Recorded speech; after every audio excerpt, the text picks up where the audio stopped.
రేణుకుంట్ల సుజాత తారక Ramendra TRS పరిచిన అభ్యర్థిని అమూల్యమైన ఓటు వేసి భారీ మెజార్టీతో నన్ను గెలుచుకున్నారని మీ ముందుకు వస్తుంది. ప్రస్తుతం మనం ఇల్లంతకుంట మండల్ సిరిసేడ్ గ్రామంలో టీఆర్ఎస్ బలపరిచినటువంటి సర్పంచ్ అభ్యర్థి రేణుకుంట్ల సుజాత తారకరామ్ వద్ద ఉన్నాము.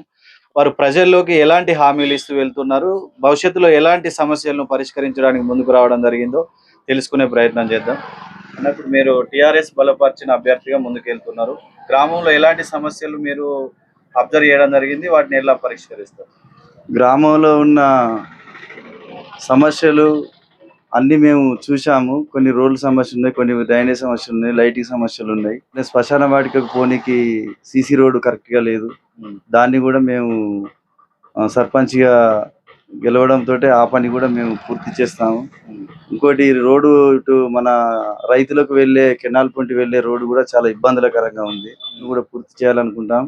అట్లనే యువతకు కానీ అట్లనే సిరిసేడు బడి గ్రౌండ్లో స్పోర్ట్స్ కోసం పిల్లలకు కూడా కొంచెం ఇబ్బందిగా ఉంది. దాన్ని కూడా పూర్తి చేయాలనుకుంటున్నాం. మా నాన్నగారు కూడా ఈ ఊరికి ఎన్నో నిశ్చిత సేవలు చేశాడు. నీటి సంఘాల అధ్యక్షునిగా ఉండి చివరి ఆయకట్టు వరకు నీళ్లు అందని ప్రతి రైతుకు కూడా నీరు అందించాడు. గౌడు సంఘం వాళ్ళకు కూడా వాళ్ళకి ఎలాంటి చెట్లు కూడా పోవద్దంటే కూడా చెట్లను కూడా చాలా కాపాడడం జరిగింది. ప్రతి వారు మా ఇంటికి వచ్చి మా నాన్నని ఏది అడిగినచో ఆ పని అతని సొంత పనులు విడిచిపెట్టుకొని జనసేవ కోసం మేము ఉండేవారు. 2 సంవత్సరాల క్రితం మా నాన్న కాలం చెల్లించడం జరిగింది. అలాగే నేను మా నాన్నంతగా ఆ బాధ్యతను తీసుకొని అలాగే ఊరికి సేవ చేయాలని ఆశతో ఈ సర్పంచ్ ఎలక్షన్లో ఎస్సీ రిజర్వేషన్ రావడం వల్ల నా భార్య రేణుకుల సుజాత తారక నేను పోటీ చేయడం జరిగింది. ఈ గ్రామ ప్రజలు మా నాన్న చేసిన సేవలను నేను చేస్తానన్న నమ్మకం నా మీద ఉంచి మూల్యమైన బ్యాటు గుర్తు మీద ఓటేసి భారీ మెజార్టీతో గెలిపించాలని సిరిసేడు గ్రామ ప్రజలందరినీ కోరుకుంటున్నాను. ఈ సమస్యలే మీరు గుర్తించారా? ఇంకా గ్రామంలో ఇంకా మరిన్ని సమస్యలు ఉన్నాయి కదా, వాటిపైన ఏమన్నా మీ పోరాటం ఏమన్నా ఉంటుందా? ఇప్పుడు మా బస్ స్టాండ్ నుంచి వెళ్ళి చెరువు కట్టకి వెళ్ళే దారిలో అంత చెత్త వేయడం జరుగుతుంది కెనాల్ పక్కకు. దాని చెత్తనంతా తొలగించి వేరే కాడికి షిఫ్ట్ చేసి ఆ ఏరియాలో బతుకమ్మ ఆడటకు ఒక గ్రౌండ్ తయారు చేసి దాంట్లో బెంచీలు వేసి దానికి మంచి గ్రౌండ్ ఏర్పాటు చేయాలని చెప్పి అదొకటి అనుకుంటున్నాను.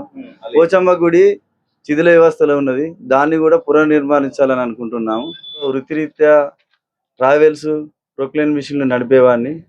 అవసరాల నిమిత్తం ఎవరైనా హాస్పిటల్కి కానీ ఇంకా ఇతర విషయాలకు కానీ నిరుపేదలు ఉన్న పెళ్లిళ్ళు చేసుకునే పెళ్లిళ్ళకు కానీ నేను ఎలాంటిది డిమాండ్ ఎంత ఉన్నా కానీ డబ్బులు ఆశించకుండా ఊళ్ళో సేవ చేయడం జరిగింది. బావిలు తవ్వడం కానీ రోడ్లు వేయడం కానీ ఎక్కడ కానీ ఈ పని ఉంది చిన్న చేయాలి, మరి మా దగ్గర లేవు ఇది చేస్తామంటే కూడా చాలా మంది నిరుపేదలకు కూడా నేను వర్క్ చేయడం జరిగింది.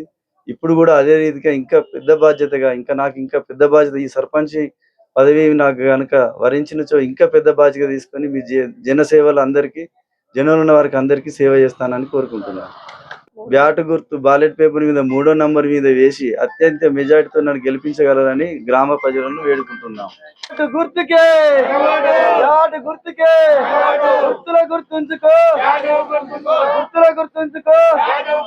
జై బీఆర్ఎస్, జై బీఆర్ఎస్. రోజిరెడ్డి గారి నాయకత్వం, కేసీఆర్ గారి నాయకత్వం, రోజిరెడ్డి గారి నాయకత్వం, కేసీఆర్ గారి నాయకత్వం. బ్యాటు గుర్తుకే, బ్యాటు గుర్తుకే, బ్యాటు గుర్తుకే, బ్యాటు గుర్తుకే.